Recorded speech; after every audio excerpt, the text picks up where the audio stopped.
Okay, I'm a little bit sort of confused by some of the directions of your talk. I mean, first of all, you talk about fragmentation, but then you seem to go on and sort of make a case for identity politics. So one of the things that particularly concerned me is you have this idea that we shouldn't, or maybe it's more subtle than I'm interpreting, but we shouldn't deal with individuals, for example. And I think that's profoundly wrong. I mean, first of all, Christ comes, we are all children of God first and foremost. This idea of dividing people into white and male and female and black, this is just a Marxist, postmodernist, convenient way of separating people. That's fragmentation.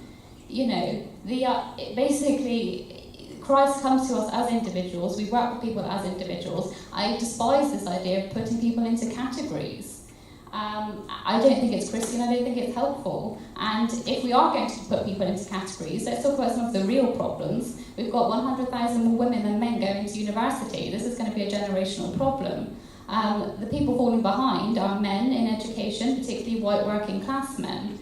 If we want to talk about justice, let's talk about that. But often, because they don't conveniently fit into these kind of oppressive labels, they're not getting the attention that they need. So I didn't really understand the case for, let's talk about white privilege, let's talk about male privilege. I don't understand where you're going with that, frankly, and why this is part of the Christian message. I don't relate to people as being white and black, male and female. I relate to them as a child of God, and I think that would be a more helpful direction. So it's more of a comment than a question, sorry. I'll be quiet. Thank you for your comment. In my experience, those who find themselves on the underside of those relationships of power and privilege can't escape being black or working class or whatever, and that as much as they may want to be treated just as human beings, actually the lived reality for them often is that actually the whole structures of privilege stuff that goes on, that's what has to be tackled. And so I think I'm just suggesting, as someone who benefits from multiple privileges, as being white, middle class, male, temporarily able-bodied, heterosexual, the list could go on. As someone who benefits from those, actually I need to work out where those privileges actually are oppressing my neighbours, and what I can do in my position of privilege to do something about it.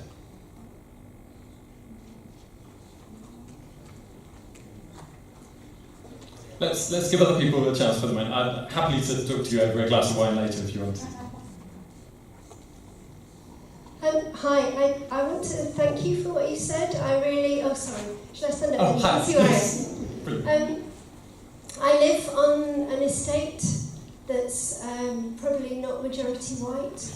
Our precarity is about regeneration, and we're all worried that our houses are going to be knocked down and we're going to be rolled over by the gentrification. But then I'm part of the gentrification. And I really resonated with a lot of what you were saying, but the thing that I'm struggling with a bit is the what would Zacchaeus do part of it, because it seems to conflict with me with what you were saying about seeing the glory in the people at the talent show.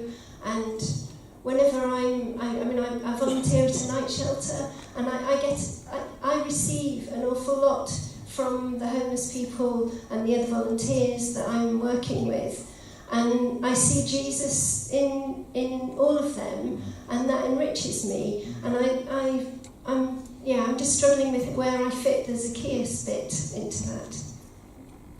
If that's where you are, maybe don't worry too much about Zacchaeus. But I think what I was trying to say, which maybe relates to your experience in the night shelter, was that actually when we see those people only as homeless, only as in need, actually we're missing the point. When we put them only in the Matthew 25 narrative, and not in maybe the Syrophoenician woman and the anointing woman narrative, when we're able to discover that they have things to teach us, that they have gifts to offer us, but also challenges to present to us. Maybe about our lifestyles and the way that there are things that we do that perpetuate the homelessness that they're forced into.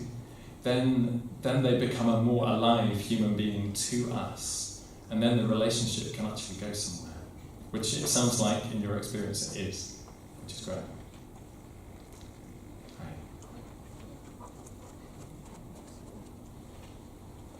Yeah, thank you very much. That was deeply stimulating, and I hope I can get copies of the quotes from you later. I'm just wondering, I presume you're also aware of people like Paulo Freire, the pedagogy of the oppressed, and the deep solidarity that was going on there. And also I went to a very interesting talk recently about cities of welcome.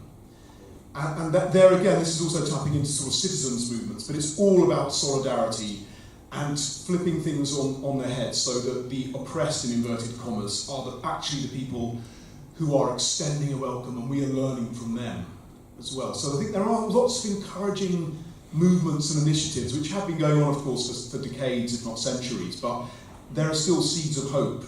Absolutely. Thank you.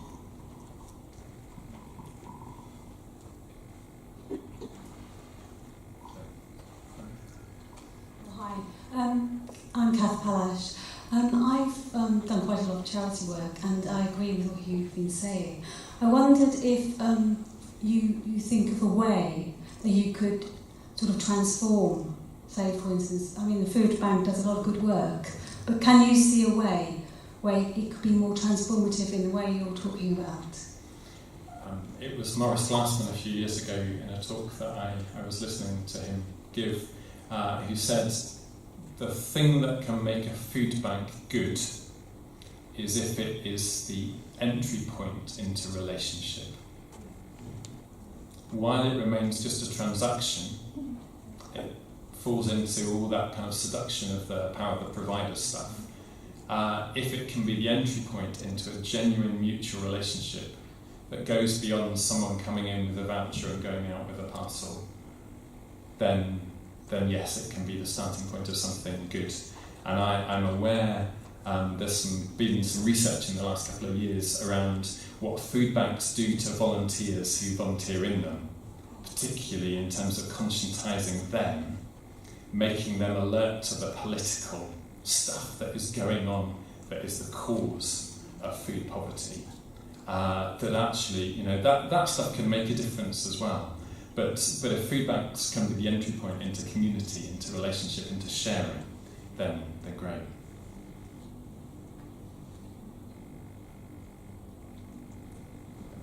Could you just explain a bit more about what you mean by seeing Zacchaeus' point of view? So, I'm sure you remember the story of Zacchaeus. He finds himself up a tree, thinking he's going to be kind of stuck out of the way, but finds himself on the receiving end of Jesus kind of inviting himself to come round, really, isn't he? He doesn't really have a choice in the matter. And actually what happens when Jesus comes round is Zacchaeus ends up transformed by this guest. Transformed in quite an uncomfortable way, in that he ends up making reparations. He ends up humbling himself, or being humbled. And we imagine, although the Gospel writer doesn't tell us, we imagine he goes away and becomes a disciple. And so what Jennifer Harvey's suggesting is that rather than putting ourselves, if we're in positions of multiple privilege, rather than putting ourselves in the shoes of asking what would Jesus do, actually let's put ourselves on the receiving end of Jesus's often quite harsh criticisms, and also on the receiving end of Jesus' invitations to come and be transformed. So does that make sense? Jim Barnacle. Two things came to mind in your presentations. The first one was, in 1992, the Catholic Bishops' Conference, England, Wales, Committee for Community Relations, produced a document called From Charity to Empowerment, speaking specifically about charity giving, which keeps people still needing the charity. Moving on to advocacy, which is speaking on their behalf, but ultimately moving to empowerment, where they speak on their own behalf and they become fully dignified in front of everyone else. That came to mind in the first part of it. The second thing that comes to mind is the whole new call by Pope Francis for the World Day of the Poor. Not the World Day for the poor. It's not a fundraising event. It's about real encounter, real listening. And outside of that, I've started to work in little workshops in our diocese on listening, deep listening. Listening for the words, but listening for the feelings. I just wonder, is that part of the dialogue that you're engaging in? Thank you. That's plenty of resonances there. One of the ways that I find myself getting a bit nerdy is getting caught up on prepositions. But actually, prepositions are profoundly significant. The difference between for the poor, of the poor, and from the poor, for example, can make all the difference in the world. What you have described is encouraging to me. How much cooperation did you get from the Catholic community? Do you want an honest answer? So the Real Junk Food Kitchen that I described earlier meets in the community hall that is attached to the Roman Catholic Church in our neighbourhood. And I wrote a letter to the Archdiocese to ask them if they would be willing for us to spend £13,000 on developing a new kitchen within their premises. And thankfully, they were happy for us to spend £13,000 on the kitchen. Other than that, we have found it locally quite hard to engage our local Roman Catholic Church and the primary school attached to it next door. And I don't want to speculate what the reasons for that are, but certainly locally we've struggled. I think there was one more. Let's end on a high, shall we? I don't know if it's a high, but when earlier in the year a group of us from Just and Peace did the European trip, we went as far as Rome and we visited the community of Saint Eligio. And they do a lot of work also with the poor and people like that. And I was struck by when they were asked what rules they live by. The only answer they gave was that they lived by the rule of Zacchaeus, and they left it at that.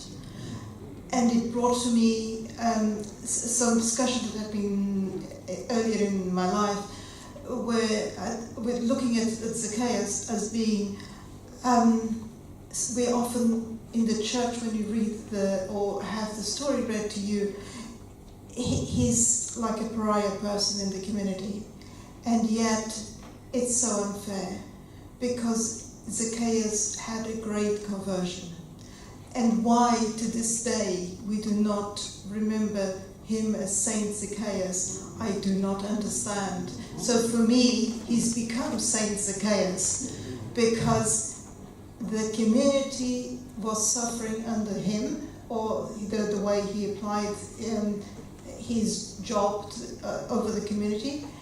And when Jesus came, he went to see Zacchaeus. The community did not accept. They criticized Jesus for what he was doing, for going to stay with Zacchaeus instead of going to stay with the oppressed. And yet, by reaching out to Zacchaeus, Jesus achieved healing for the whole community, which would have not happened had he spent the evening with them. He could have, by spending the evening with them, they would have remained the poor. By spending time with Zacchaeus, he made them all rich. And the healing is, it strikes me that when we often in church we pray for the poor, for the healing of the poor, or for the help for the poor, or whatever, instead of praying for the conversion of the rich, for those who oppress the communities, for the conversion of Zacchaeus. I never hear that. And yet that would be the greater healing than just pray for the poor to remain poor so that we can keep having food banks and we feel good about it.